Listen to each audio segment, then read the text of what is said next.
Michelle Lay was the epitome of a young woman going places. On Friday, May 27, 2011, the 26-year-old nursing student was finishing up her shift here at Kaiser Hospital in Hayward, California. Around 7, Michelle asked her supervisor if she could run out to her car quick to get some medicine.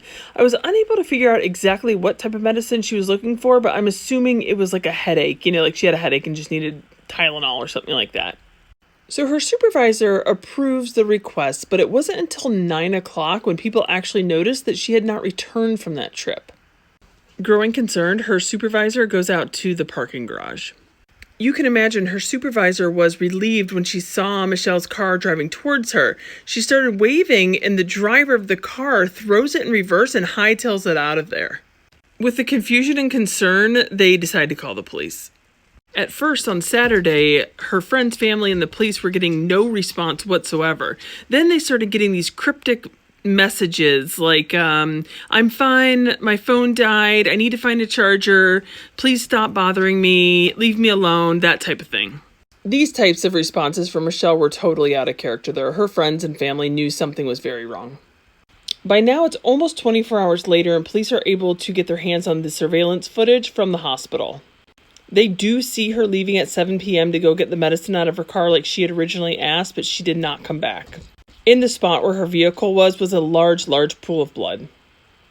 Police are able to locate her vehicle, which is about a half a mile from the hospital. Police find 2 major pieces of evidence. One, a large amount of blood, and second, a badge from the hospital that Michelle was working at, but it was not Michelle's. It was a name they did not recognize.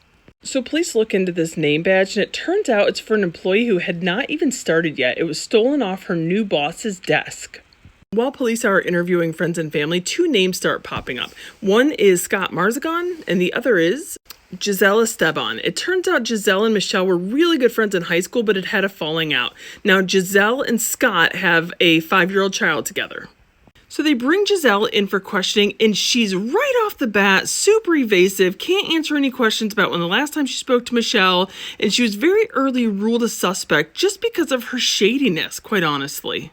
So police also bring Scott in for questioning, and Scott, they find out, has a little issue with domestic violence. Scott claims, though, that it was all Giselle. He never laid a hand on her, and she was just, in fact, a crazy ex-girlfriend. Things start looking really bad for Giselle. So it's at this point that police confirm that the blood found in the vehicle of Michelle's car and at the hospital parking garage is Michelle's. Police start digging more on our buddy here, Giselle, and a lot is found out. After pulling surveillance, it was discovered that it was Giselle who had snuck into the hospital and stolen the employee's badge off her supervisor's desk. They also traced Michelle's phone to an iPhone store where they found Giselle, again on surveillance, trying to talk an employee into unlocking the phone. Evidence against Giselle was so strong that despite not having a body, on September 7, 2011, they arrest her for the first-degree murder of Michelle. Just 10 days later, police find human remains 50 miles away from the hospital. A few days later, it was confirmed to be the body of Michelle Lay. Because of the level of decomposition, they were unable to confirm with 100% certainty how she died. They do think she was stabbed and died right there that day in the parking garage. In December 2012, after 4 days of deliberation, Giselle was found guilty of the first-degree murder of Michelle Lay.